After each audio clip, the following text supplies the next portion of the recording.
Sir praise lord sir. Sir praise lord sir. Praise the lord. మిత్రులారా అందరికీ వందనాలు. Praise the lord. అన్న praise lord, అన్న praise.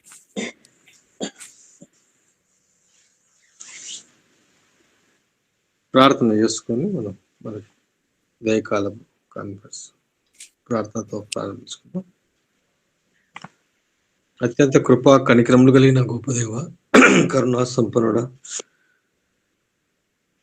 మా ప్రియ ప్రభువ, ఘనమైన ఉన్నతమైన శ్రేష్టమైన నామమును బట్టి స్తోత్రములు తండ్రి.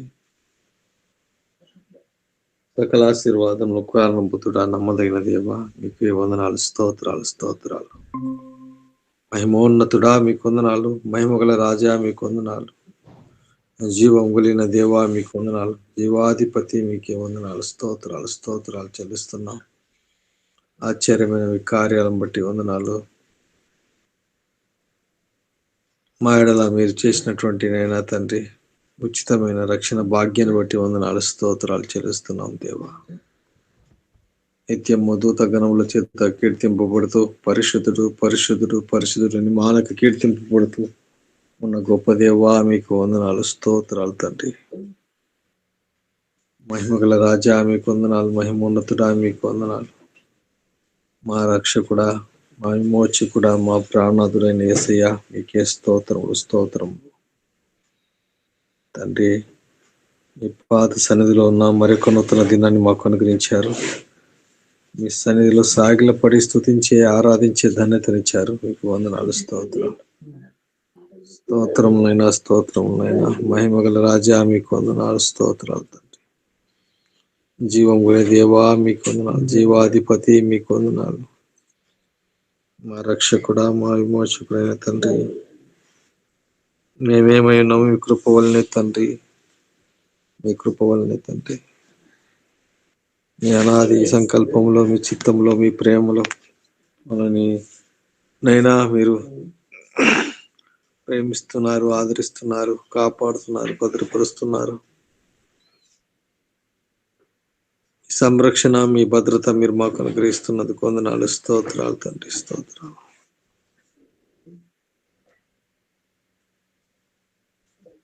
ఇదే కాలం మరొకసారి నేను జ్ఞాపకం చేసుకొని కృతజ్ఞతాస్తులు చెల్లిస్తూ, మీరు చేసిన మేలను ఉపకారం దేనిని మరొక కృతజ్ఞతాస్తులు చెల్లిస్తూ యేసు పరిశుద్ధమైన నామములో స్తుతించి ప్రార్థించి దీనిని వేడుకుంటున్నాం తండ్రి, ఆమేన్.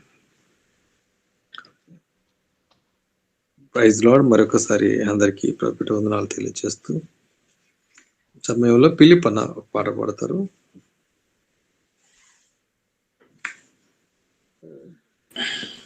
Praise lord.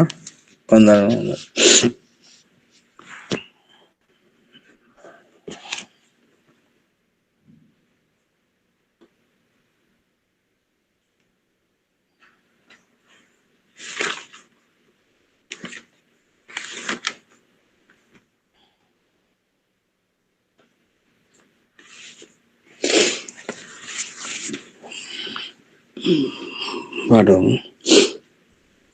నా గీతారాధనలో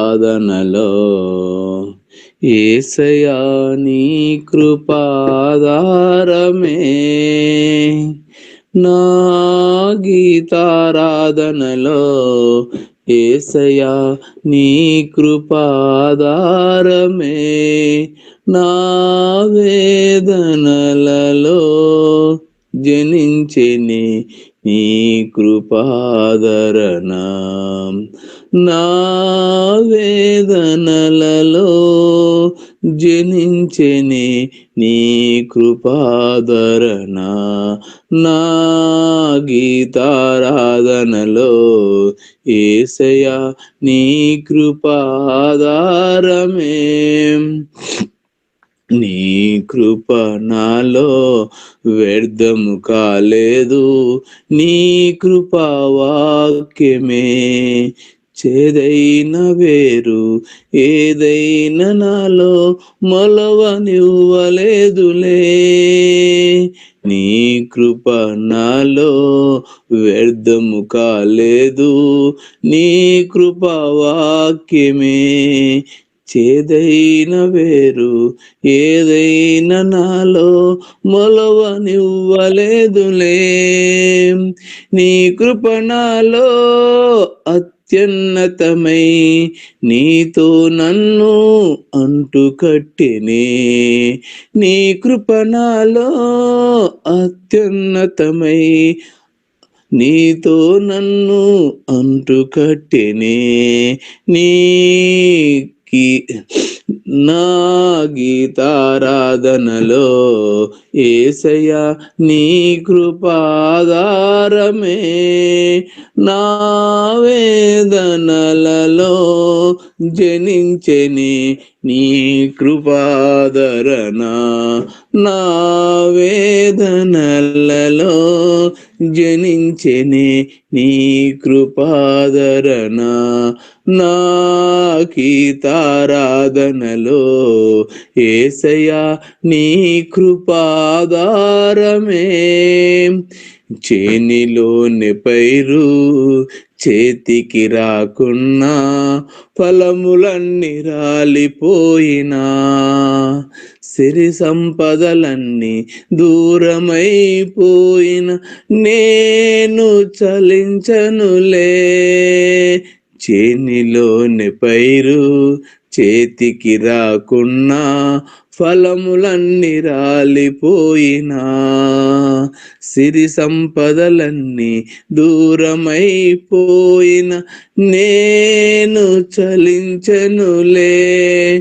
నిశ్చలమైన రాజ్యము కొరకే ఎల్లవేళలా నిన్నే ఆరాధింతునే. నిశ్చలమైన రాజ్యము కొరకే ఎల్లవేళలా నిన్నే ఆరాధింతునే. నా గీతారాధనలో యేసయ్యా నీ కృపాధారమే. నా వేదనలలో జనించెని నీ కృపాదరణ. నా వేదనలలో జనించెని నీ కృపాదరణ. నా గీతారాధనలో యేసయ్యా నీ కృపాధారమే. ఆత్మాభిషేకం నీ ప్రేమ నాలో నిండుగా కుమ్మరించెనే. ఆత్మఫలములెన్నో మెండుగా నాలో ఫలింపచేసెనే. ఆత్మాభిషేకం నీ ప్రేమ నాలో నిండుగా కుమ్మరించెనే. ఆత్మఫలములెన్నో మెండుగా నాలో ఫలింపచేసెనే. ఆత్మతో సత్యముతో ఆరాధించుచు నే వేచియుందునే నీ రాకడకై. ఆత్మతో సత్యముతో ఆరాధించుచు నే వేచియుందునే నీ రాకడకై. నా గీతారాధనలో యేసయ్యా నీ కృపాధారమే. నా వేదనలలో జనించెని నీ కృపాదరణ. నా వేదనలలో జనించెని నీ కృపాదరణ. నా గీతారాధనలో యేసయ్యా నీ కృపాధారమే. హల్లెలూయా. Praise God. దేవుని స్తోత్రములు. మనము పేతురు రాసినటువంటి మొదటి పత్రిక చదువుతున్నాం. 5వ అధ్యాయం చదువుదాం. పేతురు రాసినటువంటి మొదటి పత్రిక 5వ అధ్యాయం. బ్రదర్ శేఖర్, రాంపో శేఖర్ అన్న గారు చదువుతారు.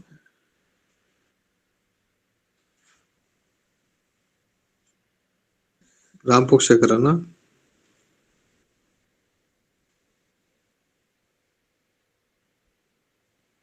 సరే, జనార్దన్ గారు చదువుతారు. ప్రైజ్ ది లార్డ్ సార్ అందరికి. చదువుతున్నాను సార్. మ్యూట్లో పెట్టండి. చదవండి. తోటి పెద్దను, క్రీస్తు శ్రమలను గూర్చిన సాక్షిని, బయలుపరచబడబో మహిమలో పాలువాడనైన నేను మీలోని పెద్దలను హెచ్చరించుచున్నాను.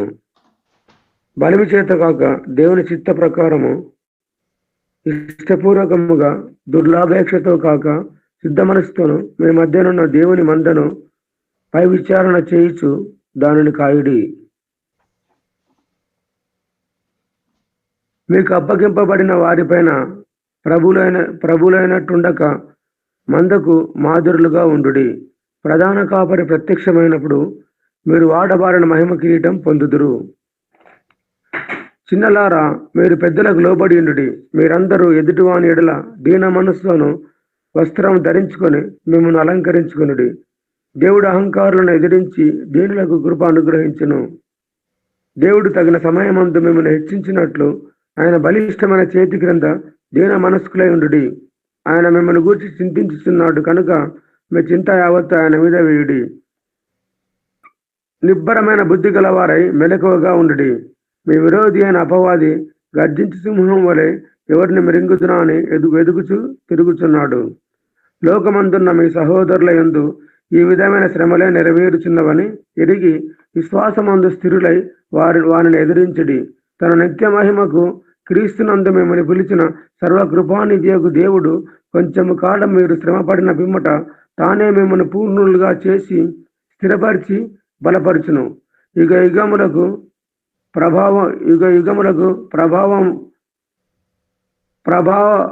ప్రభావమునకు కలుగును గాక. మిమ్మల్ని హెచ్చరించుచు ఇదియే దేవుని సత్యమైన కృపని సాక్ష్యం చెప్పుచు సంక్షేపంగా రాసి మీకు నమ్మకమైన సహోదరుడని నేను ఎంచిన సిల్వాను చేత దీనిని పంపుచున్నాను. ఈ సత్య కృపలో నిలకడగా ఉండడి. బబులోనులో మీ వలె ఏర్పరచబడినయు ఆమెయు నా కుమారుడును నాయన మార్కును మీకు వందనములు చెప్పుచున్నారు. ప్రేమగల ముద్దులతో ఒకరినొకడు వందనములు చేయుడి. క్రీస్తునందున మీకందరికీ సమాధానం కలుగును గాక. ఆమెన్. Praise God. దేవుని స్తోత్రములు. మరి సమయంలో వాక్యం నిమిత్తమై బ్రదర్ జనార్దన్ బ్రదర్ ప్రార్థన చేస్తారు. దైవజనులు మన మధ్యలో ఉన్నారు, వాక్యాన్ని అందిస్తారు. జనార్దన్ బ్రదర్. పరిశుద్ధుడా, మహోన్నతుడా, మహాగణుడవైన మా ప్రియ పరలోకముందున మా తండ్రి, మీకు వేల వందనాలు, స్తుతులు, స్తోత్రం చెల్లించడం నాయన. గొప్ప దేవుడు, గొప్ప తండ్రి నాయన. గడిచిన కాలం అంతే మమ్మల్ని కాచి కాపాడినారు ప్రభా. మీకు తండ్రి ఉదయకాలన మరొకసారి మేమందరం ఈ విధంగా కలుసుకున్నట్టుకు మీరు కృప చూపినారు ప్రభా. అందరూ బట్టి మిమ్మల్ని స్తుతిస్తున్నాం నాయన. ఇదిగో తండ్రి, ఈ సమయంలో ప్రభా నీ వాక్యంలోనికి వెళుచున్నాయన. మీ దాసుని తండ్రి మీ శిలువ సాటును మరుగుపరుచుకొని మీ ఆత్మతో మమ్మల్ని నింపి నాయన, నీ వాక్యంతో మమ్మల్ని నడిపించమని నీ ప్రియకుమారుడును మా ప్రభునైనా యేసు క్రీస్తు నామంలో నిన్ను వేడుకొంచున్నాం తండ్రి. ఆమేన్. ఈ సమయాన్ని దైవజనులకు అందిస్తున్నాను. Sir praise lord.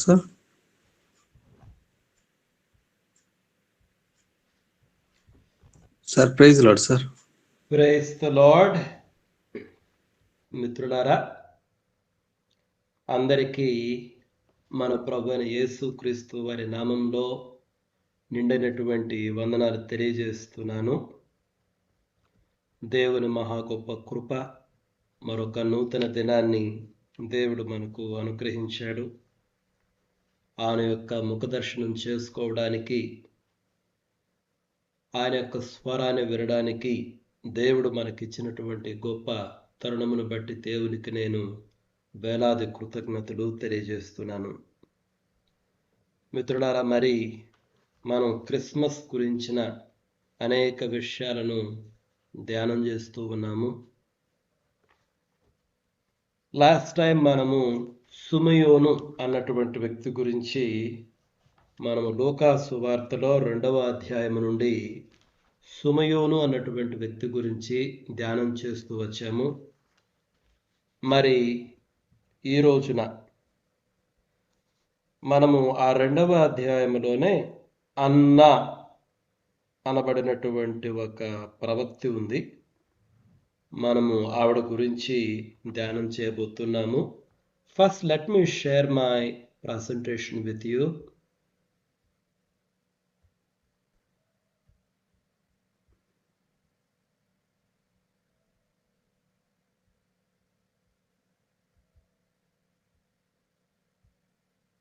Yeah. So మిత్రులారా, can you see my presentation? నా ప్రజెంటేషన్ కనిపిస్తుంది కదా? ఓకే సార్, కనిపిస్తుంది. మొట్టమొదటిగా మనం ఏం చేద్దామంటే, ఈ లూకా సువార్త 2వ అధ్యాయంలో 36, 37, 38 ఈ 3 వచనాలలో అన్నా గురించి వ్రాయబడి ఉంది. కేవలం 3 వచనాలు మాత్రమే. మొదట ఆ 3 వచనాలు చదువుకొని ఆ తర్వాత మనం ధ్యానంలోనికి ప్రవేశిద్దాం. లూకా సువార్త 2వ అధ్యాయము ఈ 36 నుంచి నేను చదువుతున్నాను, చూడండి. మరియు ఆషేరు గోత్రికురాలును పనూయేలు కుమార్తెనయ్యున్న అన్న అను ఒక ప్రవక్తి ఉండెను.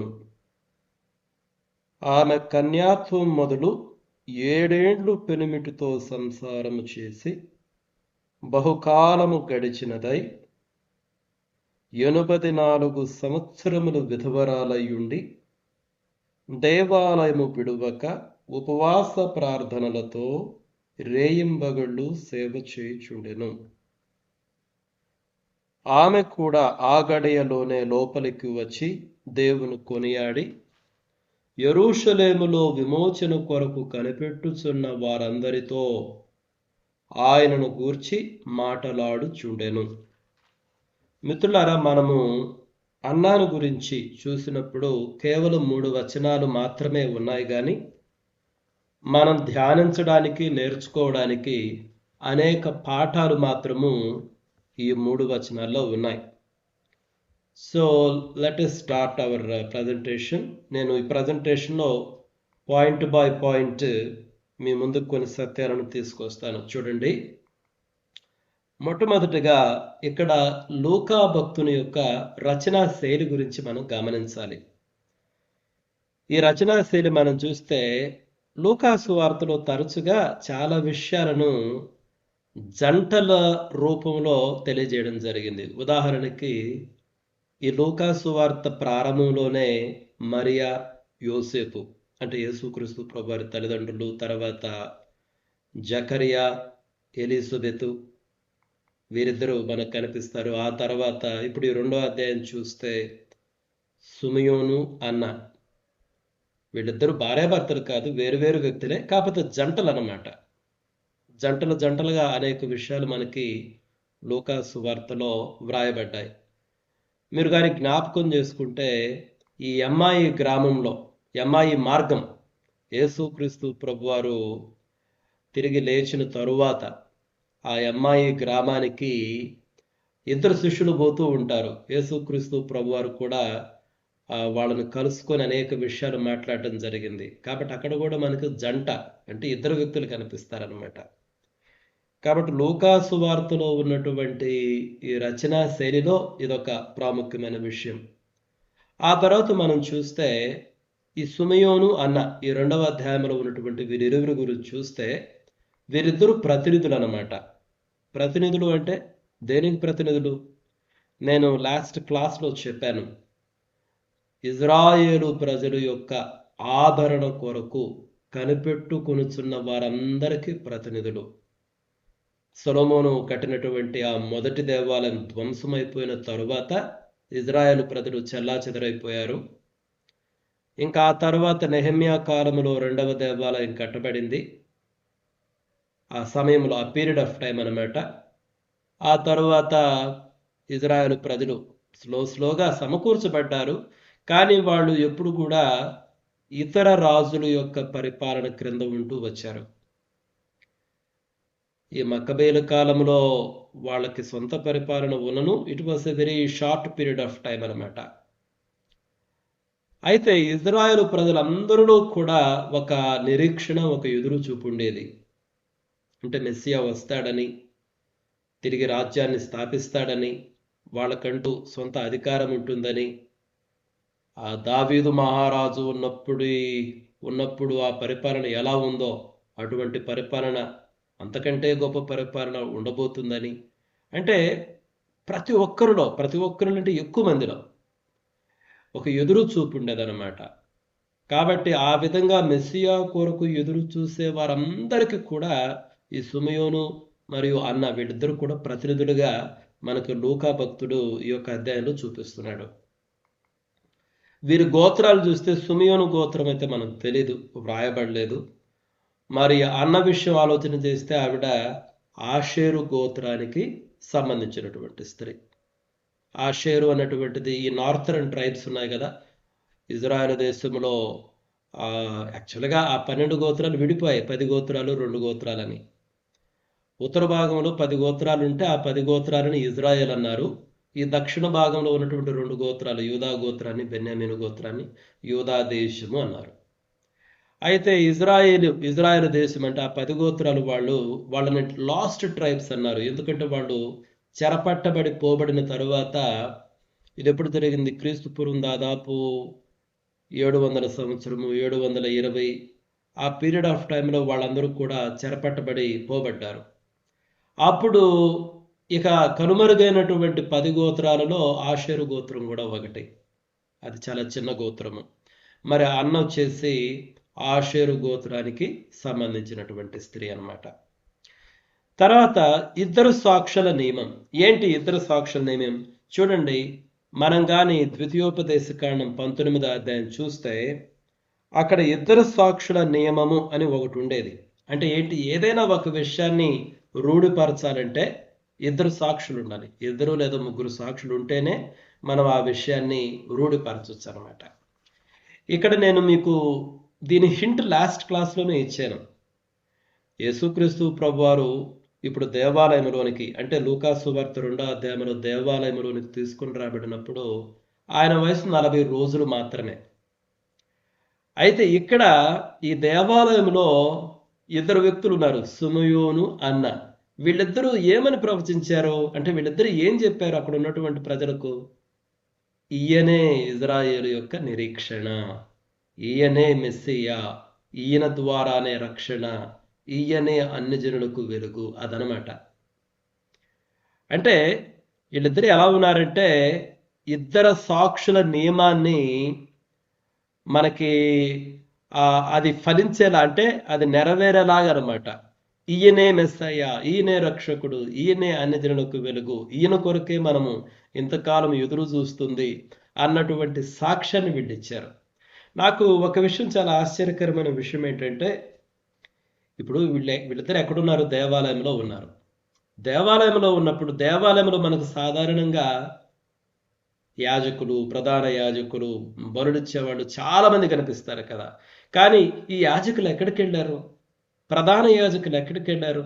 వాళ్ళెవరు కూడా మనకి ఈ 2వ అధ్యాయంలో కనిపించడం లేదు. కానీ సుమయోను అన్న వీళ్ళిద్దరు కనిపిస్తున్నారు. వీళ్ళిద్దరు కనిపించి వీళ్ళిద్దరూ సాక్ష్యం ఇస్తున్నారు. ఈ బాలుడు ఎవరు అన్నటువంటిది వీళ్ళిద్దరు సాక్ష్యం ఇస్తున్నారు. కాబట్టి లూకా భక్తుడు ఈ 2వ అధ్యాయంలో వీళ్ళిద్దరి గురించి రాసినప్పుడు తప్పకుండా ఇజ్రాయేలు ప్రజల యొక్క, వాళ్ళ యొక్క న్యాయ వ్యవస్థలో ఉన్నటువంటి ఇద్దరు సాక్షుల నియమాన్ని ఆయన నెరవేర్చుతూ, అంటే దానిని ఉద్దేశంలో పెట్టుకునే వీళ్ళిద్దరి గురించి వ్రాసి ఉండవచ్చు అన్నటువంటిది చాలామంది పండితుల యొక్క అభిప్రాయం. ఆ తర్వాత లూకా భక్తుడు మరీ ఎక్కువగా ఏంటంటే స్త్రీల గురించి, అణగారినటువంటి వారి గురించి చాలా సందర్భాల్లో రాయడం జరిగింది. స్త్రీలంటే చూడండి, మనకు స్టార్టింగ్లోనే ఎలిజబెత్ అమ్మ గురించి రాశాడు, తర్వాత మరియ గురించి, తర్వాత ఇప్పుడేమో ఈ 2వ అధ్యాయంలో అన్న గురించి, యోహన్న, తర్వాత సూసన్న, మగ్దలైన మరియ, వీరి గురించి ఎక్కువగా స్ట్రెస్ చేయడం జరిగింది. అంటే యాక్చువల్గా స్త్రీలు అన్నటువంటి వారిని చాలా తక్కువగా చూసేటువంటి సమాజం ఆ సమాజం. కానీ వారికి అనేక విషయాలలో పెద్దపీట వేయడం జరిగింది. అంటే వాళ్ళని ప్రత్యేకంగా చూపించడం జరిగింది. ఆ తర్వాత మీరు గొర్రెల కాపరులు చూడండి, వాడు ఏ పాటి వాళ్ళు. ఒక రాజు పుడితే మొట్టమొదటిగా అది రాజమందిరంలో తెలియాలి, లేదా ప్రధాన యాజకులకు తెలియాలి, లేఖనాలను నిత్యము ధ్యానించే వాళ్ళకి తెలియాలి. కానీ దేవుడు మాత్రం మొట్టమొదటిగా గొర్రెల కాపరులకు తెలియజేశాడని ఇక్కడ మనకి లూకా భక్తుడు తెలియజేశాడు, మెస్సియా రాజు పుట్టినటువంటి విషయాన్ని. అంటే దేవుడు సమాజంలో అణగారినటువంటి స్థితిలో ఉన్నటువంటి వారికి, ప్రత్యేకంగా స్త్రీలకు వీళ్ళందరికీ కూడా ఒక ప్రత్యేకమైనటువంటి దేవుని యొక్క దృష్టి, దేవుని యొక్క ఫేవర్ వాళ్ళ పైన ఉంది. ఇదే విషయాన్ని కదా మనం చూసేది. మరియమ్మ పాడినటువంటి గీతంలో కూడా ఈ విషయమే ఉంటుంది. ఏముంటుంది? దాన్నే నేను చెప్పాను కదా, మ్యాగ్నిఫికాట్ అంటారు మరియమ్మ స్తుతి గీతాన్ని. గర్విష్ఠులను ఆయన సింహాసనముల మీద నుంచి ఆయన త్రోసివేస్తాడు, దీనులను ఆ సింహాసనాలపైకి ఎక్కిస్తాడు. ధనవంతులనైతే ఒట్టి చేతులతో పంపేస్తాడు, కానీ పేదలనైతే తృప్తిగా, పేదలను ఆకలిగా ఉన్నటువంటి వారికి తృప్తిగా ఆయన భోజనం పెడతాడు, సంతృప్తిగా వాళ్ళని సంతృప్తి పరుస్తాడు. అంటే సమాజంలో అనేకమైన పరిస్థితులు తలకిందులు చేస్తాడు దేవుడు. దేవుని ప్రభుత్వం చాలా డిఫరెంట్గా ఉంటుంది. ఆ యొక్క సత్యాన్ని లూకా భక్తుడు తన రచనా శైలిలో చాలా స్పష్టంగా చెప్పాడు. కాబట్టి ఇవి లూకా భక్తుని యొక్క రచనా శైలి మిత్రులారా. ఆ తర్వాత మనం అన్న గురించి ఆలోచన చేస్తే, ఈవిడొక వృద్ధురాలు, చాలా వృద్ధురాలు. ఎంత వృద్ధురాలో మనం చూద్దాము. ఆ తర్వాత ఆవిడ విధవరాలు, భర్త చనిపోయినటువంటి స్త్రీ. బహుశా పిల్లలు లేరేమో. చాలా మంది పండితులు అయితే బహుశా ఆవిడకి పిల్లలు లేరు అంటారు, కానీ యాక్చువల్గా మనకైతే ఎక్కడ వ్రాయబడలేదు పిల్లలు లేరు అన్నటువంటి విషయం. ఎందుకు అలా అంటారంటే, మనకి యాక్చువల్గా ఆ రోజుల్లో ఈవిడ దేవాలయమును విడువకుండా ఉంది. చూడండి 37వ వచనం చూస్తే, దేవాలయము విడువక ఉపవాస ప్రార్థనలతో రేయింబగుళ్ళు సేవ చేయుచుండెను. దేవాలయము విడువక. ఒకవేళ నిజమే కానీ ఆవిడ గురించి, ఆవిడకు సంతానమే ఉండుంటే ఆవిడెందుకు దేవాలయంలోనే ఉండేది? తన ఇంట్లో ఉండేది కదా, పిల్లలు కేర్ తీసుకునేవాళ్ళు కదా. ఆ రోజుల్లో ఎక్కువగా అంటే విధవరాలు అంటే ప్రత్యేకంగా పిల్లలు లేనటువంటి వారైతే వారి సమయాన్ని ఎక్కువగా దేవాలయంలోనే గడిపేవాళ్ళు. ఒకవేళ పిల్లలు ఉంటే వాళ్ళు కేర్ తీసుకోవాలి వాళ్ళ గురించి. కాబట్టి ఈవిడ దేవాలయము విడువక. యాక్చువల్గా దేవాలయంలో స్త్రీలకంటూ ఒక సపరేట్ కోర్టు ఉండేది, అంటే సపరేట్ ప్రాంగణం. ఆ ప్రాంగణంలోనే ఈవిడ ఉండేదేమో. అంటే ఇక్కడ వ్రాయబడినటువంటి భాష ఆ విధంగా ఉంది. కాబట్టి ఈవిడ బహుశా ఇక దేవాలయంలోనే జీవిస్తుందేమో. కాబట్టి బహుశా ఈవిడికి పిల్లలు ఉండకపోవచ్చు అన్నటువంటిది కొంతమంది పండితులు. అయితే బైబిల్లో స్పష్టంగా చెప్పబడలేదు కాబట్టి మనం ఇటువంటి విషయాలను బలగుద్ది చెప్పాల్సినటువంటి అవసరం లేదు. ఇంకొకటి, ఈవిడ ఆషేరు గోత్రానికి చెందినటువంటిది. ఆషేరు గోత్రం చాలా చిన్న గోత్రం, అది కూడా కనుమరుగైనటువంటి గోత్రం. లాస్ట్ ట్రైబ్స్ అంటారు, నశించిన గోత్రాలు. అంటే ఇక్కడ ఆషేరు గోత్రానికి సంబంధించినటువంటి ఒక స్త్రీ గురించి లూకా భక్తుడు రాస్తున్నాడంటే బహుశా ఇక్కడ ఒక ఆధ్యాత్మిక సందేశం ఉందేమో. ఏంటి ఆ సందేశము? నశించినటువంటి గోత్రాలకు కూడా రక్షణ. మెస్సియా కేవలము బాగా ఉన్నటువంటి గోత్రాలకే కాదు, కనుమరుగైనటువంటి వారికి కూడా, నశించినటువంటి వారికి కూడా. యేసుక్రీస్తు ప్రభు ఒక సందర్భంలో అటువంటి మాటలే చెప్తాడు, నశించిన దారిని వెతకి రక్షించుటకు మనుష్య కుమారుడు వచ్చాడని. కాబట్టి ఆషేరు గోత్రము అంటే అది యాక్చువల్గా నశించిపోయినటువంటి గోత్రాలలో ఒకటి, కనుమరుగైనటువంటి గోత్రాలలో ఒకటి.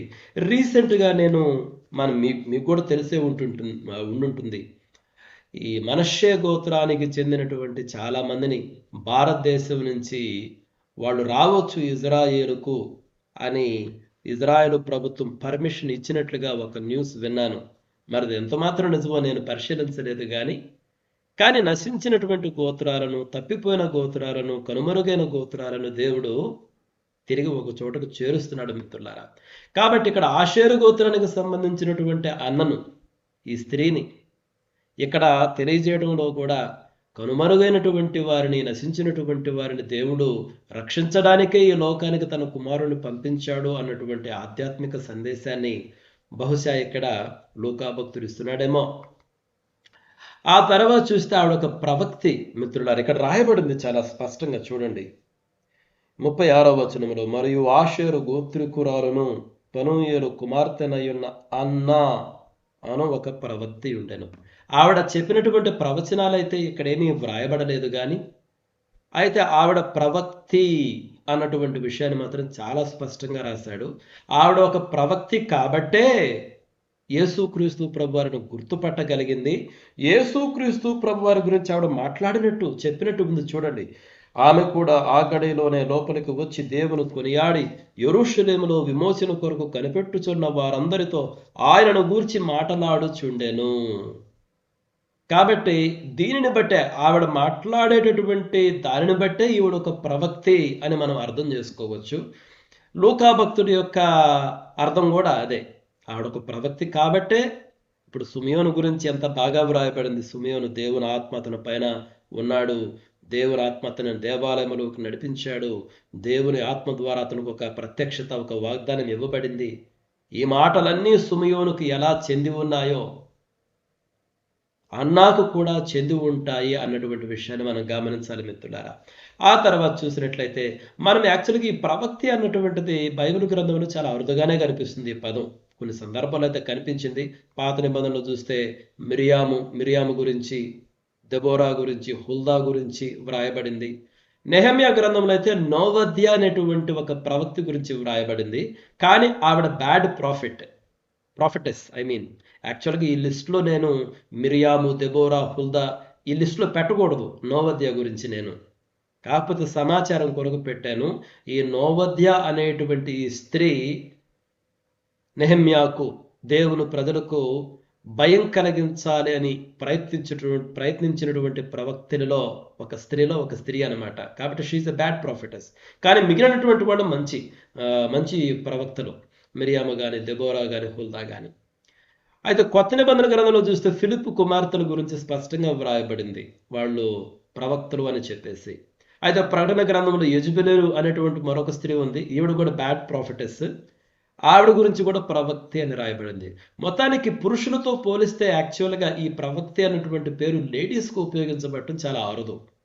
కానీ ఇక్కడ అన్న గురించి, అంటే ఇప్పుడు మనం లూకా సువార్త 2వ అధ్యాయంలో ఉన్నాం కాబట్టి అన్న గురించి ఈవిడ ఒక ప్రవక్తి అని వ్రాయబడింది మిత్రులారా. తర్వాత ఈవిడ పెనూయేలు కుమార్తెను వ్రాయబడింది చూడండి ఆ 36వ వచనంలో.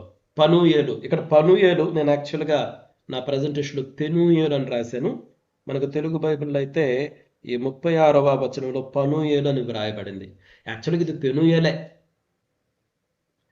చూడండి, పెనూయేలు మీకు జ్ఞాపకం వచ్చింది అనుకుంటాను. యబ్బోకు రేవు దగ్గర యాకోబు యొక్క పోరాటం, గుర్తు తెలియనటువంటి ఒక వ్యక్తితో.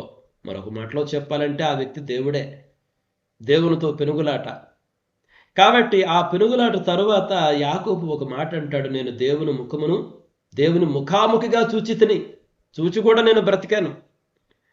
కాబట్టి దేవుని ముఖము లేదా దేవుని ముఖాముఖిగా చూచుట, అదనమాట ఆ పెనూయేలు అన్నటువంటి దానికి అర్థం. ఇది మనము ఆదికాండం 32వ అధ్యాయంలో చూడొచ్చు. కానీ ఇక్కడ ఈవిడ తండ్రి పేరు, ఈవిడ పనూయేలు కుమార్తె అనమాట. మేబీ ఆ పేరు అంత స్పష్టంగా రాయడంలో బహుశా ఒక ఆధ్యాత్మిక అర్థం ఉండొచ్చు. ఏంటి ఆధ్యాత్మిక అర్థము? ఇప్పుడు అన్న ఎదుట ఎవరున్నారు? బాలుడైనటువంటి యేసుక్రీస్తు ప్రభువారు ఉన్నారు. 40 రోజుల వయసు ఉన్నటువంటి యేసుక్రీస్తు ప్రభువారు ఉన్నారు. ఆయన ఎవరు? ఆయన ముఖం చూస్తుందంటే ఎవరు ముఖం చూస్తుంది? ఈ అన్న దేవుని ముఖమే కదా, దేవుని ముఖాముఖిగా చూడడం లేదా? కాబట్టి బహుశా ఆ రకమైనటువంటి ఆధ్యాత్మిక అర్థం కూడా ఇక్కడ ఉండొచ్చు అన్నటువంటి విషయాన్ని మనం గమనించాలి మిత్రులారా. కాబట్టి అన్నా గురించి ఇవి ప్రాముఖ్యమైన విషయాలు. నేను ఆవిడ ఆషేరు గోత్రికురాలని ఆల్రెడీ నేను మీకు చెప్పడం జరిగింది మిత్రులారా. మనం ఆ తర్వాత పరిశీలన చేస్తే అన్న గురించి ఇంకా కొన్ని విషయాలు, ఆవిడ పరిచర్య గురించి చూడండి ఏమని రాయబడిందో. 37వ వచనం చూస్తే, దేవాలయము విడువక ఉపవాస ప్రార్థనలతో రేయింబగుండు సేవ చేయుచుండెను. దేవాలయం విడువక ఉపవాస ప్రార్థనలతో రేయింబగులు సేవ చేస్తున్నట్టు. ఆ 3 పదాలు, దేవాలయం విడువక, ఉపవాస ప్రార్థనలతో, రేయింబగుళ్ళు సేవ. బైబిల్ గ్రంథంలో రేయింబగళ్ళు సేవకి చాలా ప్రత్యేకత ఉంది చూడండి. ఉదాహరణకి ఒకసారి రండి, కీర్తనల గ్రంథం 1వ అధ్యాయానికి రండి. 1వ అధ్యాయంలో 2వ వచనం చూడండి. యెహోవా ధర్మశాస్త్రమునందు ఆనందించుచు దివారాత్రము దానిని ధ్యానించువాడు ధన్యుడు. ఇక్కడ దివారాత్రము ఆ పదాన్ని మీరు గమనించండి, అంటే రేయింబగలనమాట. అదేవిధంగా మీరు కీర్తన గ్రంథంలో 119వ కీర్తనకి రండి ఒకసారి. 119వ కీర్తనలో 164వ వచనాన్ని నేను చదువుతాను, చూడండి. 164. నీ న్యాయ విధులను బట్టి దినమునకు 7 మారులు నేను నిన్ను స్తుతించుచున్నాను. దినానికి ఎన్నిసార్లు అంట? 7 మారులు. 7 మారులు, 7 అనేది సంపూర్ణమైన సంఖ్య. కాబట్టి దినానికి 7 మారులు నేను నిన్ను స్తుతిస్తున్నాను అంటే దాని అర్థం ఏంటంటే రేయింబగలు నేను నిన్ను స్తుతిస్తున్నాను, కొనియాడుతున్నాను, ప్రార్థిస్తున్నాను, అలా అర్థం చేసుకోవచ్చు. అదేవిధంగా పౌలు గారు ఈ తిమోతికి రాసినటువంటి పత్రికలో ఒక చక్కటి మాట రాస్తాడు, చూడండి. 1 తిమోతికి రాసిన పత్రికలో అంటే నిజంగా అసలు ఒక విధవరాలు ఏ విధంగా ఉండాలి? 5వ అధ్యాయం చూడండి. 1 తిమోతి 5వ అధ్యాయము 5వ వచనము. అయితే నిజముగా అనాథ అయిన విధవరాలు ఏకాకి అయ్యుండి అంటే ఎవరూ లేనటువంటి వారు అయ్యుండి. అందుకనే బహుశా ఈ పదాన్ని బట్టి కూడా మనం అనుకోవచ్చు ఆవిడకు పిల్లలు లేరేమో అంటే అన్నకు దేవుని మీదనే తన నిరీక్షణ ఉంచుకొని విజ్ఞాపనల యందును ప్రార్థనల యందును రేయింబగలు నిలకడగా ఉండును. అసలు ఇక్కడ వ్రాయబడినటువంటి ఈ మాటలకు ఈ లూకా సువార్త 2వ అధ్యాయంలో ఉన్నటువంటి అన్న ఒక మంచి ఎగ్జాంపుల్ మిత్రులారా. రేయింబగలు దేవునికి సేవ చేస్తూ ఉండాలంట. ఆ తర్వాత పౌలు గారు ఈ తెస్సలోనికీయులకు రాసినటువంటి పత్రికలో ఒకసారి చూడండి, ఇంకొక వచనం చూపిస్తాను. పౌలు గారు తెస్సలోనికీయులకు రాసినటువంటి ఈ మొదటి పత్రిక చూడండి. మొదటి పత్రికలో 3వ అధ్యాయము 9వ వచనం చదువుతాను. ఏలయనగా మీరు ప్రభువునందు స్థిరముగా నిలిచితిరా, మేమును బ్రతికినట్టే. మేము మీ ముఖము చూచి మీ విశ్వాసములో ఉన్న లోపమును తీర్చున్నట్లు అనుగ్రహించుమని రాత్రింబగళ్ళు అత్యధికముగా దేవుని వేడుకొనుచుండగా. రాత్రింబగళ్ళు వేడుకుంటున్నారంట. కాబట్టి రాత్రింబగళ్ళు, దివారాత్రము, దినానికి 7 సార్లు స్తుతించడము, ఈ కాన్సెప్ట్ యూదుల్లో చాలా ప్రాముఖ్యమైనటువంటిది మిత్రులారా. కాబట్టి ఇక్కడ అన్నా గురించి ఆ మాటలు వ్రాయబడ్డాయి. అసలు నిజంగా ఆలోచన చేయండి, దేవాలయంలో రేయింబగలు ఎవరు ఉంటారండి? ఈ యాజకులు, ప్రధాన యాజకులు. అక్కడ బలులు అర్పిస్తూ అనేక రకాల బలులు అర్పించాలి కదా. దేవాలయమునకు సంబంధించినటువంటి అనేక రీతులుగా సేవ చేస్తున్నారు. కానీ ఆ రకంగా చేసే వాళ్ళకి దేవుడు తన గురించి బయలుపరుచుకోలేదు. కానీ ఒక స్త్రీకి, అంటే నిజముగా భక్తి కలిగినటువంటి స్త్రీకి, నిజముగా ఎదురు చూస్తున్నటువంటి స్త్రీకి తను బయలుపరుచుకున్నాడు. మిత్రులారా, మనం కూడా ఆలోచన చేయాలి, మన పరిచర్య ఎలా ఉంది. మనము ఎప్పుడూ ప్రార్థన చేసినట్టే ఉంటాము, ఎప్పుడూ బైబిల్ చదివినట్టే ఉంటాము, ఎప్పుడూ ప్రార్థనా మీటింగులు పెట్టినట్టే ఉంటాము, ఎప్పుడూ బోధన చేసినట్టే ఉంటాము.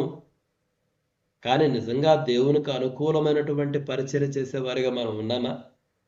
మనం ఆలోచన చేయాలి. దేవాలయంలో ఎంతో మంది ఉన్నారు కదా రేయింబగలు, అక్కడ బలులర్పిస్తున్నటువంటి యాజకులు, లేఖనాలతో సమయం గడిపేవాళ్ళు. కానీ దేవుడేంటి ఈ బీద విధవరాలకు తాను తెలియజేసుకున్నాడు. ఒకసారి ఆలోచన చేయండి. చాలా ఆశ్చర్యకరమైనటువంటి విషయం మిత్రులారా. కాబట్టి ఈవిడ దేవాలయమును విడువక, ఇది నిజమైన భక్తి, దేవుడు కోరుకునే భక్తి, దేవుడు ఇష్టపడే భక్తి, దేవుడు దృష్టించే భక్తి. మన భక్తి కూడా ఈ విధంగా ఉండాలి. మనం కూడా సద్విమర్శ చేసుకోవాలంటే మనల్ని మనం విమర్శించుకోవాలి. స్వపరిశీలన చేసుకోవాలి మిత్రులారా. ఎలా ఉంది నిజంగా, నేను నా భక్తిని దేవుడు ఇష్టపడుతున్నాడా లేదా? లేదా నా భక్తి కేవలం బోధకు మాత్రమే సరిపోయిందా? మాటలకు మాత్రమే సరిపోయిందా? ఇటు అటు తిరగటానికే సరిపోయిందా? గ్రామాలకు తిరిగి సువార్త చెప్పడానికే సరిపోయిందా నా భక్తి? నిజంగా దేవుని వెతికే భక్తి నాకు ఉందా లేదా అని ఒకసారి ఆలోచన అయితే చేసుకోవాలి మిత్రులారా. ఆ తర్వాత చూడు, ఆవిడ గురించి ఏమనుందంటే 38వ వచనంలో ఆమె కూడా ఆ గడియలోనే లోపలికి వచ్చి, ఆ గడియలోనే వచ్చిందంట. అదేదో యాక్సిడెంటల్గా రాలా. సుమయోను ఏ విధముగా దేవుని ఆత్మచేత దేవాలయములోనికి నడిపించబడ్డాడో అన్న కూడా దేవుని ఆత్మ ద్వారానే దేవాలయములోనికి నడిపించబడిందని మనం గ్రహించాలి. ఆ గడియలోనే వచ్చింటది, యాక్సిడెంటల్గా యాదృచ్ఛికంగా రాలేదు మిత్రులారా. ఆ గడిలోనే వచ్చి ఆవిడ ఏం చేసింది? దేవుని స్తుతించింది. ఎలా స్తుతించింది? మనసులో కాదు, బహిరంగంగానే, పబ్లిక్గానే, దేవాలయంలో అందరి ముందు స్తుతించింది. ఆ మాటకు మనం గమనించాలి. దేవాలయంలో స్త్రీలు ఆరాధించకూడదు అని చెప్పేవాళ్ళు ఉన్నారు ఈ మధ్య. వాళ్ళు గమనించాలి.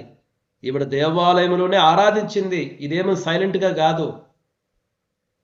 అక్కడ ఉపయోగించబడినటువంటి ఆ పదం ఏంటంటే ఆవిడ బహిరంగంగా స్తుతించింది, అందరి ముందు స్తుతించింది, బిగ్గరగా స్తుతించింది.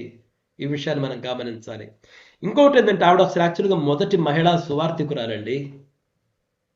మొట్టమొదటి సువార్థికురాల అన్న.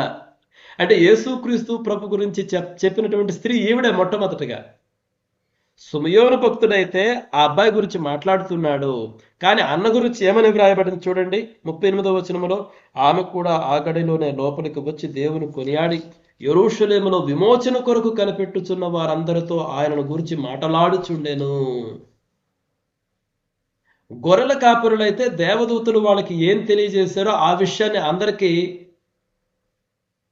చెప్పుకుంటూ వెళ్ళారు.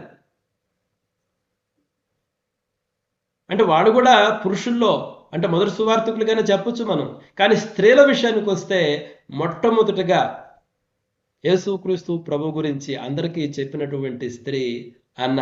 కాబట్టి ఈవిడను మనము మొదటి సువార్థికురాలు అనుకోవచ్చు. అందుకనే చూడండి, యెరూషలేము విమోచన కొరకు కనిపెట్టుచున్న వారందరితో ఆ బిడ్డను గురించి మాట్లాడుచుడను. నేను అందుకనే స్టార్టింగ్లోనే చెప్పాను, సుమయోను అన్న వీళ్ళిద్దరూ కూడా ఇజ్రాయేలు యొక్క ఆదరణ కొరకు కనిపెట్టు వారందరికీ ప్రతినిధులు వీళ్ళు. They are representatives for all the people who have been waiting for the comfort of Israel. Right. ఆ తర్వాత చూడండి మిత్రులారా, ఇక్కడ థియోలాజికల్ అండ్ సింబాలిక్ సిగ్నిఫికెన్సెస్ చూడండి. అంటే ఆధ్యాత్మిక మరియు అంతరార్థపు విశిష్టత. అంటే దేవుని ఉద్దేశాలు చూడండి. అంటే ఈ అన్న గురించి సుమయోను గురించి ఇక్కడ ఉండటంలో దేవుని ఉద్దేశాలు, దేవుని క్రియలు, దేవుడేం తెలియజేస్తున్నాడు అన్నటువంటిది మనం గమనిస్తాం. మొట్టమొదటిది ఫలించినటువంటి నిరీక్షణ. అంటే ఇజ్రాయేలులో అనేక మంది మెస్సియా కొరకు ఎదురు చూస్తున్నారు కదా, కాబట్టి ఆ నిరీక్షణ ఫలించింది. మిత్రులారా, ఒకసారి ఆలోచన చేయండి. వాళ్ళందరూ కూడా మెస్సియా కొరకు ఎదురు చూస్తున్నారు. ఈరోజు మనం ఎవరి కొరకు ఎదురు చూస్తున్నాం? మనం కూడా యేసుక్రీస్తు ప్రభు యొక్క రెండవ రాకడ కొరకే కదా ఎదురు చూస్తుంది. ఆనాటి కాలంలో ఇజ్రాయేలు ప్రజలైతే మెస్సియా వస్తాడని, రాజ్యాన్ని స్థాపిస్తాడని, వాళ్ళ శత్రువుల నుండి విముక్తిని అనుగ్రహిస్తాడని అది వాళ్ళ ఎదురు చూపు. అది ఫలించింది. సుమయోను అన్న దాన్ని ప్రకటించారు, మన నిరీక్షణ ఫలించింది అని. కానీ ఈరోజు నీవు నేనైతే యేసుక్రీస్తు ప్రభు యొక్క రెండవ రాకడ కొరకు, వాళ్ళైతే మొదటి రాకడ, మెస్సియా యొక్క మొదటి రాకడ కొరకు ఎదురు చూశారు. మనమైతే రెండవ రాకడ కొరకు ఎదురు చూస్తున్నాము. ఆయన రాజ్యం రావాలని, ఆయనతో కలిసి ఉండాలని మన ఎదురు చూపు కదా. ఒక రోజుకి మన నిరీక్షణ కూడా తప్పకుండా ఫలిస్తుంది. చూడండి, దశాబ్దాల నిరీక్షణ, శతాబ్దాల ఎదురు చూపు. దశాబ్దాల నిరీక్షణ ఎవరిది? దశాబ్దాలు అన్నది దశాబ్దాల నిరీక్షణ. నేను ఇక్కడ మీకు చెప్పలేదు కదా, దశాబ్దాల నిరీక్షణ అంటే అన్న చాలా వృద్ధాప్యము ఉన్నటువంటి స్త్రీ కదా. అంటే 84 సంవత్సరాల పాటు ఆవిడ విధవరాలుగా ఉంది. ఆ సమయమంతా దేవాలయంలోనే గడిపింది. 84 సంవత్సరాల పాటు విధవరాలుగా ఉందంటే 8 దశాబ్దాలు. యాక్చువల్గా 9 దశాబ్దాలని చెప్పాలి. ఎందుకంటే 8 దశాబ్దాలను పూర్తి చేసుకుని 9వ దశాబ్దంలో ఉంది. అసలు ఆవిడ వయసు ఎంత ఉంటుంది? ఆవిడ కన్యాత్వం మొదలుకొని 7 సంవత్సరాలు కాపురం చేసింది. 7 సంవత్సరాలు. భర్త చనిపోయాడు. ఆ తర్వాత 84 సంవత్సరాలు విధవరాలుగా ఉంది. అంటే 7 + 84 ఎంత? 91 సంవత్సరం. అంటే ఆవిడకి ఎప్పుడు పెళ్ళయి ఉండొచ్చు? కనీసం 14 సంవత్సరాలు అనుకుందాం. కనీసం 14 అనుకుంటే 91 + 14 ఎంత? 105 సంవత్సరాలు. అంటే అన్నకు వచ్చిపోయి 105 సంవత్సరాల వయసు ఉంటుంది. మనకు ఆడిచ్చినటువంటి దాన్ని బట్టి లెక్క పెడితే, అంటే ఆవిడ పెళ్లి చేసుకుంది 14 సంవత్సరాల వయసులో అని అనుకుంటే, 105 సంవత్సరాల వయసులో దాదాపు 9 దశాబ్దాలకు పైగానే ఆవిడ దేవుని కొరకు ఎదురు చూస్తూ ఉంది. అంటే దశాబ్దాల ఆవిడ నిరీక్షణ శతాబ్దాల ఇజ్రాయేలు ప్రజల యొక్క ఎదురు చూపుకు సాదృశ్యంగా ఉంది. ఇజ్రాయేలు ప్రజలు మెస్సియా కొరకు దశాబ్దాలు కాదు, శతాబ్దాలకు ఎదురు చూస్తున్నారు. మెస్సియా వస్తాడని కొన్ని వందల సంవత్సరాలకు ఎదురు చూస్తున్నారు. కాబట్టి వందల సంవత్సరాలుగా ఎదురు చూస్తున్నటువంటి ఇజ్రాయేలు ప్రజల యొక్క ఎదురు చూపు ఫలించింది అని అన్నా తెలియజేస్తుంది. రైట్. కాబట్టి దశాబ్దాల నిరీక్షణ ఫలించింది, శతాబ్దాల ఎదురు చూపు కూడా ఫలించింది. ఆ పదాలు మీరు అర్థం చేసుకున్నారని నేను అనుకుంటున్నాను. ఆ తర్వాత అంచనాలు తారుమారవ్వడం. అంచనాలు తారుమారవడం అంటే అణగారిని వారు దేవుడు ఎన్నుకుంటున్నాడు, దర్శిస్తున్నాడు, ఉపయోగించుకుంటున్నాడు.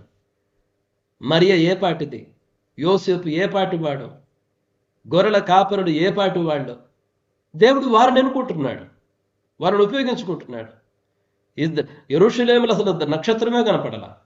యెరూషలేములో భక్తిపరులు రాజపరివారం అంతా ఉంది. కానీ అనులకు దేవుడు తను తాను వెల్లడి చేసుకున్నాడు. ఇక్కడ చూస్తే అన్న ఏ పాటిది, సుమియోను ఏ పాటి వాడు. అన్న అయితే బీద విధవురాలు. అదే కదా నేను మరలా చెప్తున్నాను చూడండి, మరియ యొక్క స్తుతి గీతాన్ని మనం బాగా స్టడీ చేయాలి. మ్యాగ్నిఫికాట్. గర్విష్ఠులను సింహాసనముల మీద నుండి పడద్రోస్తున్నాడు, దీనులను ఎక్కిస్తున్నాడు. మిత్రులా మనం ఆలోచన చేసుకోవాలి, ఎలా ఉంది దీనత్వాన్ని మనం కలిగి ఉన్నామా, లేకపోతే ఇంకా తెలియనటువంటి గర్వాన్ని మనలో కలిగి తిరుగుతున్నామా? ఒక్కొక్కసారి మనకు తెలియకుండానే మనం గర్విష్ఠులుగా ఉంటాం. చూడండి, మనం దీనుడుగా ఉండాలి. ఎందుకంటే దేవుడు దీనుడిని హెచ్చిస్తాడు, గర్విష్ఠుడిని ఎదిరిస్తాడు. మిత్రులారా, ఆ విషయాన్ని యేసుక్రీస్తు ప్రభు యొక్క జనన వృత్తాంతంలో లోకాభక్తుడు పదే పదే తెలియజేస్తున్నాడు. చూడండి దేవుడు ఎవరిని ఉపయోగించుకుంటున్నాడో.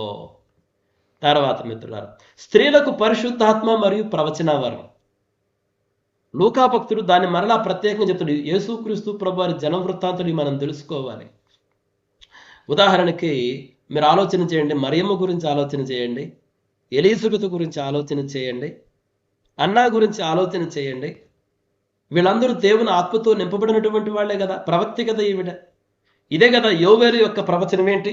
ఒకసారి యోవేలు యొక్క ప్రవచనం చూద్దాం. చూడండి, 2వ అధ్యాయంలో యోవేలు గ్రంథం 28 నుంచి, తర్వాత నేను సర్వజనుల మీద నా ఆత్మను కుమ్మరింతును, మీ కుమారుడును మీ కుమార్తెలను ప్రవచనములు చెప్పుదురు, మీ ముసలివారు కలలు కందురు, మీ యవ్వనస్తులు దర్శనములు చూతురు. ఆ దినములలో నేను పనివారి మీదను పనికెత్తల మీదను నా ఆత్మను కుమ్మరించుదును. మీరు ఆ మాటలు చూడండి. మీ కుమారుడు మీ కుమార్తెలు వాళ్ళు ప్రవచిస్తారు, ముసలివారు కలలు అంటారు. అంటే ఏదైనా భేదం ఉన్నదా దేవునిలో? దేవునిలో ఏ భేదము లేదు మిత్రులారా. దేవుని ఆత్మ పొందుకున్న వాళ్ళు మాట్లాడొచ్చా, మాట్లాడకూడదా? ఈ రోజుల్లో ఆడవాళ్ళు బోధించకూడదని చెప్పేవాళ్ళు ఎక్కువైపోయారు. బైబిల్ గ్రంథం ఏమని చెప్తుంది? క్రీస్తునందు స్త్రీ లేదు, పురుషుడు లేదు, ఏ భేదము లేదు, ఇద్దరు సమానులే. పౌలు గారు ఏదో ఒక సందర్భంలో 2 సందర్భాల్లో చెప్పిన దాన్ని అదేదో డాక్ట్రిన్ లాగా బోధిస్తారు. చూడండి, చాలా మంది ఇది డాక్ట్రిన్ అంటే పునాది, స్త్రీలు మాట్లాడకూడదు అన్నటువంటిది పునాది బోధ అన్నట్టు చెప్తారు. కాదు మిత్రుడారా, పొరపాటు పడద్దు. ఆదికాండం నుంచి ప్రకటన గ్రంథం వరకు కొన్ని వందల సంవత్సరాల పాటు దేవుడు తన లేఖనాలను వెల్లడజేశాడు. ఎక్కడైనా సరే స్త్రీలు మాట్లాడకూడదు అన్నటువంటిది లేనే లేదు, అదొక బోధగా లేదు. అయితే ఒక చోట ఒక సమస్య వచ్చింది. ఆ సమస్య వచ్చినప్పుడు పౌలు గారు ఒక సలహాగా దాన్ని చెప్పాడు. అందుకని మనకి ఎక్కడ కూడా ఆ బోధ కనిపించి చూడండి. ఆది కాండం నుంచి తీయండి, బోధ ఉందా? ఎక్కడైనా స్త్రీలు మాట్లాడకూడదనే బోధ లేదు. పౌలు గారు కూడా 1-2 సందర్భాల్లో ఆ విషయం చెప్పాడు. ఎందుకంటే ఆ స్థలాలలో ఆ సంఘంలో ఒక సమస్య ఉంది.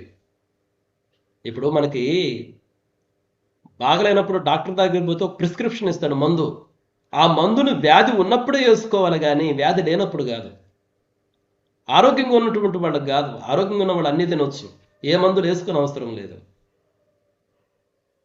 కాబట్టి ఆ సంఘంలో ఏదో సమస్య ఉంది కాబట్టి పౌలు గారు వాళ్ళకి ఆ సలహా ఇచ్చాడు మిత్రులారా. కాబట్టి దేవుని హృదయాన్ని మనం అర్థం చేసుకోవాలి. నా ఆత్మను అందరి పైన కుమ్మరిస్తాను. ఆత్మను పొందుకున్నది ఎందుకు? ఇక్కడైతే ప్రవచనాల కొరకు. బోధ ప్రవచనం కాదా? చాలా మంది అంటారు బోధ ప్రవచనం కాదని. అదేమీ కాదు. అసలు ప్రవచనము అంటే మామూలుగా మాట్లాడితే నిలబడి దేవుని వాక్యాలు చెప్తే దాన్ని ఏమంటారంటే ప్రవచనాలు చెప్పడం అంటారు. కేవలం భవిష్యత్తు గురించి చెప్తే ప్రవచనం అనుకోవద్దు. కేవలం జరగబోయేది చెప్తే ప్రవచనం, వాళ్ళు ప్రవక్తలు అనుకుంటా అనుకోవద్దు. అది ఒక డెఫినేషన్ మాత్రమే. దేవుని మాటలు చెప్పే ప్రతి వ్యక్తి కూడా ఒక ప్రవక్త అన్నటువంటి విషయాన్ని మీరు గమనించాలి. అందుకని ఇక్కడ అన్న గురించి వ్రాసినప్పుడు ఆవిడ చెప్పిన భవిష్యత్తు ప్రవచనాలు ఏమి లేవు ఇక్కడ. ఆవిడ కేవలం యేసుక్రీస్తు ప్రభువారి గురించి చెప్తుంది, దేవుని ఆత్మవశురాలై. కాబట్టి ఆవిడను ప్రవక్త అని చెప్పడం జరిగింది మిత్రులారా. కాబట్టి మీరు చూడండి, అందుకని లూకాసు వార్తలో ఇవి తిరగబడిపోయాయి. సమాజం యొక్క విలువలు తిరగబడి స్త్రీలను తక్కువ చేసి చూడటము. కానీ మీరు చూడండి, ఇటు మరియను చూడండి, అటు ఎలిజబెతమ్మను చూడండి, ఇటు అన్నాను చూడండి, స్త్రీలను దేవుడు హెచ్చిస్తున్నాడు. ఇంకా ఆశ్చర్యం ఏంటంటే యేసుక్రీస్తు ప్రభువారి పునరుద్ధానమునకు సాక్షికి స్త్రీలే.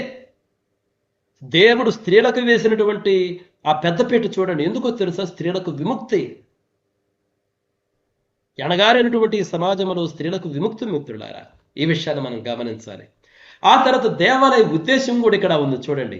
నిరంతరం దేవాలయంలో ఉండి లేఖనాలు చదివే వారికి, పశుబలులు అర్పించే వారికి ఆయన తన రాకను తెలియజేయలేదు, కానీ నిజమైన భక్తితో, ఓర్పుతో, సహనంతో సేవ చేస్తూ కనిపెట్టుకుని ఉన్న వారికి ఆయన తన రాకను తెలియజేసుకున్నాడు. ఆయన రాక ఎవరికి తెలిసింది? ఎప్పుడు నేను దేవాలయంలోనే ఉన్నాను, బలులర్పిస్తున్నాను, యాజకుడుగా ఉన్నాను, యాజకుని వస్త్రాలు ధరించుకొని ఉన్నాను, లేఖనాలు వల్లిస్తూ ఉన్నాను. దేవుడు వీళ్ళకి తన రాకను తెలియజేయలేదు, కానీ దీనత్వంతో నిజమైనటువంటి భక్తిని కనపరిచినటువంటి వారికి దేవుడు తన రాకను తెలియజేశాడు. మిత్రులారా, పదే పదే దేవుని స్వరం మనకు వినబడుతుంది. దీనులమై ఉందాము, తగ్గించుకుందాము, వినయంతో ఉందాము, దేవునికి ఇష్టమై ఉందాము. ఎక్కడైనా గర్వం ఉన్నదేమో ఒకసారి మనం విమర్శించుకోవాలి, పరిశీలించుకోవాలి మిత్రులారా. కాబట్టి దేవాలయం యొక్క ఉద్దేశం ఏంటి అసలు? దేవాలయ ఉద్దేశం దేవుని సన్నిధి ఉంటుంది. దేవుని కొరకు కనిపెట్టుకునేవారు అక్కడికి రావాలి. అంతేగాని గర్విష్ఠులై ఉన్నటువంటి వారు దేవాలయంలో ఉన్నా, దేవుని సన్నిధిలోనే ఉన్నా, వాళ్ళు మాత్రం దేవుని స్వరం వినలేరు. అది ఎందుకంటే మన గర్వము మనకు కఠినమైన హృదయాన్ని కలుగజేస్తుంది, మనకు కొవ్వెక్కినటువంటి హృదయాలను కలిగిస్తుంది. కాబట్టి దేవాలయంలో ఉన్నప్పటికీ, దేవుని సన్నిధి అక్కడ ఉన్నప్పటికీ మనమైతే దేవుని సన్నిధిని కనుగొనలేము. ఒక సామెత ఉంది, దరిద్రుడంట విస్తారమైన కానుకలు వర్షం కురుస్తున్నా కానీ ఆ వర్షంలో నిలబడి దరిద్రమనే గొడుగు పట్టుకున్నాడంట. ఒక గొడుగు పట్టుకుంటే నీళ్లు మన పైన పడవు కదా. దేవుడు విస్తారమైనటువంటి కానుకలు కురిపిస్తూ ఉంటే దరిద్రమైనటువంటి గొడుగు పట్టుకుని నిలబడితే ఏ కానుక కూడా మనకు తగలదు, మనకు అందదు. గర్వం అటువంటిది మిత్రులారా. కాబట్టి దేవాలయ ఉద్దేశాన్ని మనం గమనించాలి. దేవుడు ఎందుకు తనకు మనలో ప్రతి ఒక్కరికి తన సన్నిధిని, తన నామాన్ని వెల్లడి దీనులమై ఆయన స్వరాన్ని వినాలని మిత్రులారా.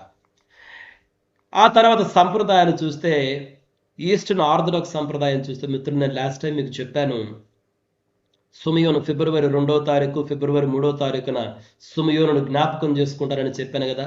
సుమయోనుతో పాటు అన్నాను కూడా జ్ఞాపకం చేసుకుంటారు. ఆ తర్వాత కొంతమంది అయితే ఏమంటారంటే, ఒక సందర్భంలో యేసుక్రీస్తు ప్రభువారు చెప్తారు కదా, ఒక బీదరాలి కానుక, ఆవిడ తనకున్నటువంటి సమస్తాన్ని దేవుడికి ఇచ్చిందని యేసుక్రీస్తు ప్రభువారు చెప్తారు. తనకున్నటువంటి సమస్తమును దేవునికి ఇచ్చినటువంటి స్త్రీ ఈ అన్ననే అని చెప్పి కొన్ని ట్రెడిషన్స్ ఉన్నాయి. అయితే బైబిల్ గ్రంథంలో ఎక్కడ లేదు కాబట్టి మనం దాన్ని చెప్పము. ఇది ట్రెడిషన్ కాబట్టి మీకు చెప్తున్నాను. తనకున్నటువంటి సమస్తాన్ని దేవునికి కానుకిచ్చినటువంటి ఆ బీదరాలు ఈ అన్ననే అని చెప్పేటువంటి ట్రెడిషన్స్ కొన్ని ఉన్నాయి, కానీ బైబిల్ గ్రంథంలో అయితే వ్రాయబడలేదు. ఆ తర్వాత మధ్యయుగం కళల గురించి మీరు ఆలోచన చేస్తే, కళలు అంటే ఆర్ట్స్ అన్నమాట. ఆర్ట్స్లో ఎప్పుడు కూడా సుమయోను యొక్క పిక్చర్ ఉన్న ప్రతి చోట కూడా అన్న పిక్చర్ ఉంటుంది. సుమయోను, యేసుక్రీస్తు ప్రభువారు, అన్న చేతిలో వచ్చేసి ఆ స్క్రోల్స్ ఉంటాయి, అంటే ప్రవచన గ్రంథాల యొక్క అవి ఉంటాయి కదా ప్రతులు, ఆ వ్రాత ప్రతులు ఆవిడ చేతిలో ఉంటాయి. కాబట్టి ఆ రకంగా ఒక ఆర్ట్ కూడా డెవలప్ అయింది మిత్రులారా. నేను ముగిస్తున్నాను. సారాంశం ఇక్కడ రాశాను చూడండి. ఇక్కడ సారాంశంలో 4 పాయింట్లు పెట్టాను. మొట్టమొదటిది వచ్చేసి దశాబ్దాల నిరీక్షణ మరియు పరిచర్య. అన్న ఏ విధముగా నిరీక్షణ కలిగి ఉందో, ఇజ్రాయేలు ప్రజలు ఏ విధంగా నిరీక్షణ కలిగి ఉన్నారో, క్రైస్తవులమైనటువంటి మనలో ఆ నిరీక్షణ ఉండాలి. మనం అనుకున్న విషయాలు వెంటనే జరగకపోవచ్చు, అయినా నిరీక్షణ కలిగి ఉండాలి. అది మొదటి విషయం అయితే, రెండవది పరిచర్య. ఏ రకమైన పరిచర్య చేయాలి?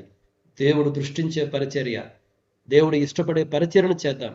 నిత్యం దేవాలయంలో ఉండి కూడా దేవుని స్వరం వినలేనటువంటి వారు అనేకులు ఉన్నారు. కానీ అయితే నిత్యం దేవాలయంలో ఉంటూనే దేవుని నిజంగా ఆరాధించేటువంటి అన్నవలే మనం ఉండాలి మిత్రులారా. తర్వాత ఆవిడ ఒక ప్రవక్తి. దానివలన ఏంటంటే దేవుడు తన ఆత్మను స్త్రీలపైన పురుషుల పైన ఏకరీతిగా కుమ్మరించాడు. క్రీస్తునందు స్త్రీ లేదు, పురుషులు లేదు, ఎవరైనా దేవుని వాక్యం చెప్పొచ్చు.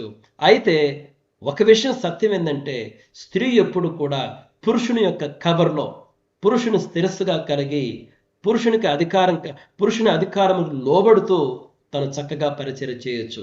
ఇదేంటంటే న్యాచురల్ క్రమము. దేవుడు ఈ యొక్క సృష్టిలో, ఈ విశ్వంలో పెట్టిన క్రమం. ఇప్పుడు తండ్రి అయిన దేవుడు యేసుక్రీస్తు ప్రభువారికి శిరస్సు, యేసుక్రీస్తు ప్రభువారు పురుషునికి శిరస్సు, పురుషుడు స్త్రీకి శిరస్సు. అదొక క్రమం. ఆ క్రమాన్ని మనం గౌరవించాలి. అంతేగాని పురుషుడు స్త్రీ కన్నా గొప్పడని కాదు దాని అర్థం. పురుషుని యొక్క అధికారంలో, భద్రతలో దేవుడు స్త్రీని పెట్టాడు కాబట్టి స్త్రీలు చక్కగా పరిచయం చేయొచ్చు, ఏం పర్వాలేదు. సరేనా? అయితే పురుషుని యొక్క అధికారాన్ని వాళ్ళు గౌరవించాలి అన్నటువంటి విషయం కూడా మనం గమనించాలి. తర్వాత అణగారిన స్త్రీలకు, వర్గాలకు ప్రతినిధి ఈవిడ. అణగారినటువంటి వారిని దేవుడు హెచ్చిస్తున్నాడు. దేవుని యొక్క ప్రభుత్వంలో విప్లవాత్మకమైనటువంటి మార్పులు ఉన్నాయి. ఆవిడ మొదటి మహిళా సువార్థికురాలు. కాబట్టి మిత్రులారా, అన్న గురించి కేవలం 3 వచనాలే ఉన్నప్పటికీ ఎంతో లోతైనటువంటి సత్యాలు మనము ఈ అన్న అన్నటువంటి ప్రవక్తి గురించి మనం ధ్యానించవచ్చు, నేర్చుకోవచ్చు. ఈ మాటలను దేవుడు మన మిడికిల్లో ఫలింపజేయాలని కోరుకుంటూ ముగిస్తున్నాను. May God bless each one of you. Thank you. Praise God. దేవునికి స్తోత్రములు. ఈ సమయంలో ప్రార్థన విన్నపాలు తెలియపరచండి. ప్రార్థనలో ముందుకు సాగుదాం.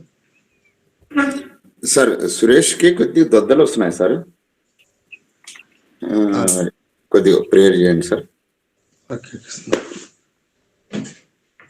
జ్ఞాపకం చేసుకోండి. బ్రదర్ సురేష్ కోసం ప్రార్థన చేస్తూ వస్తున్నాం. నిన్నటి దినం కూడా సాయంకాలం వెళ్ళి వాళ్ళకి ఇచ్చి ప్రార్థన చేసి వచ్చాం. ఎలర్జీ ఉంది, అది ట్యాబ్లెట్ల వలన మనకు తెలియదు. ప్రార్థన జ్ఞాపకం చేసుకోండి. అలాగే సన్నవారి అన్న ఏసేపు కోసం ప్రార్థనలో జ్ఞాపకం చేసుకోనండి. ఈ సమయంలో మళ్ళీ ప్రార్థనలో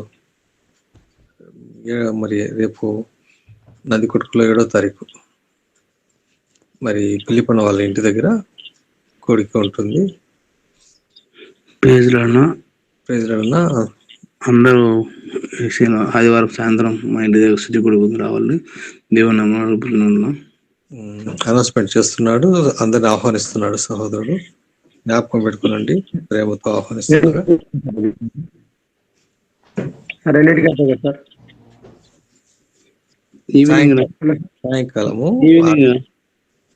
6:30 10 గంటల ఆదివారం అయిపోతుంది. 9 లోపల అయిపోతుంది. సరే సార్. ఎగ్జాక్ట్లీ స్టార్ట్ చేస్తాము, ఎగ్జాక్ట్లీ ముగిస్తాం. సమయంలో జ్ఞాపకం చేసుకుంటే ప్రార్థనలు ముందు సాగుదాం.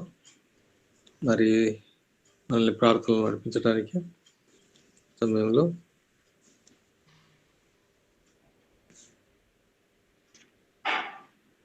ఎన్నిసార్లు ప్రార్థన చేస్తారు?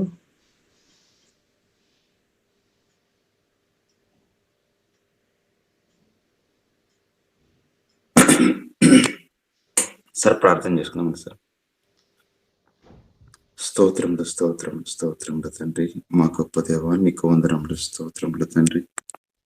సర్వాధికారి, నీకు మహిమ ఘనత స్తుతులు, స్తోత్రములు తండ్రి. దేవ, ఉదయకాలంలోనే తండ్రి అన్నను గురించి మేము తెలుసుకునే భాగ్యం మాకు దయచేసినందుకు స్తోత్రములు తండ్రి. అనేకమైనటువంటి గొప్ప గొప్ప విషయాలు తండ్రి తెలుసుకునే భాగ్యం మాకు దయచేసినందుకు నీకు వందనములు, స్తోత్రములు తండ్రి. గొప్ప వారిని తృణీకరించి తండ్రి తక్కువ వారిని తండ్రి మీరు వాడుకున్నారు తండ్రి, మీరు మహింపరిచారు. అందరిని బట్టి నీకు వందనములు, స్తోత్రములు తండ్రి. నీ యొక్క లేఖనాలలో తండ్రి నీ యొక్క బిడ్డల గురించి, సుమియను గురించి, అన్నను గురించి రాయించారు. వారు తండ్రి యేసుక్రీస్తు తండ్రి ఈ లోకంలో ఎలాంటి పరిచర్య చేస్తారో ఆ విషయాలు ప్రకటించారు. అందుని బట్టి నీకు వందనములు, స్తోత్రములు తండ్రి. అవును తండ్రి, మేమైతే తండ్రి మిమ్మల్ని కాకుండా తండ్రి మాకు వచ్చే ఆశీర్వాదాల వైపు తండ్రి మా యొక్క దృష్టి ఎల్లప్పుడూ ఉంటుంది తండ్రి. మేము దాని మీదే ధ్యానం కలిగి ఉంటున్నాము తండ్రి. మా యొక్క గౌరవము, మా యొక్క ఆశీర్వాదాలు మాకు కావాలి. తండ్రి మా దేవుడు మాకు పేరుకు మాత్రమే ఉంటుందేమో అనిపిస్తుంది తండ్రి. దయతో మీరు జ్ఞాపకం చేసుకోనండి తండ్రి. అన్నగారు తండ్రి దేవాలయంలో హత్తుకొని ఉన్నట్లుగా తండ్రి 90 సంవత్సరములు దాదాపుగా తండ్రి ఆమె నీ యొక్క దేవాలయంలో తండ్రి కనిపెట్టుకొని తండ్రి ఉందంటే ఎంతో గొప్ప విషయం తండ్రి. జీవిత కాలం తండ్రి పరిచయం చేసినటువంటి అన్నగారిని బట్టి నీ కొందరములు స్తోత్రములు తండ్రి. మేము కూడా తండ్రి నిన్ను హత్తుకొని జీవించే భాగ్యం మాకు దయచేయండి తండ్రి. నిన్ను కలిగినటే గొప్ప ధన్యత తండ్రి. మేము మాకు కావలసినటువంటి వస్తువులు ఆశీర్వాదాలను కాదు తండ్రి, నిన్ను కలిగినటే గొప్ప ధన్యత తండ్రి. నేను హత్తుకొని తండ్రి నీ పాదముల దగ్గర తండ్రి ఎల్లప్పుడూ జీవించే భాగ్యం మాకు దయచేయండి తండ్రి. ముఖ్యంగా తండ్రి నిన్ను ప్రేమించే భాగ్యం మాకు దయచేయండి తండ్రి. అలాగే తండ్రి ఏసన్న బ్రదర్ తండ్రి ఏసన్న గారి బట్టి నీ కొందరములు స్తోత్రములు తండ్రి. అన్నగారు మీరు ముట్టి మీరు స్వస్థపరచండి, సంపూర్ణమైన ఆరోగ్యాన్ని మీరు దయచేయండి తండ్రి. డాక్టర్లకు అలాగే తండ్రి మేము చూస్తున్న వాళ్ళకి తండ్రి సమస్య పెద్దగా కనపడవచ్చు కానీ తండ్రి నీకు సమస్తములు సాధ్యం తండ్రి. నమ్ముచున్నాం తండ్రి, కృపను చూపండి, బిడ్డను మీరు ముట్టి స్వస్థపరచండి తండ్రి. అలాగే తండ్రి సురేష్ బ్రదర్ని తండ్రి నేను దినమును తండ్రి చూసాం తండ్రి, కొద్దిగా ఇన్ఫెక్షన్ లాగా తండ్రి దద్దలు వస్తుంది. నీ చిత్తంలో మీరు జ్ఞాపకం చేసుకోనండి తండ్రి ముట్టి మీరు స్వస్థపరచమని బ్రతిమలాడుకొనిస్తున్నాను తండ్రి. మీరే తండ్రి సమస్తమును కార్యం చే దేవుడు పోయినందుకు నీకు వందనములు స్తోత్రములు తండ్రి. నీ బిడ్డను మీరు ముట్టి మీరు స్వస్థపరచమని బ్రతిమలాడుకొనిస్తున్నాం తండ్రి.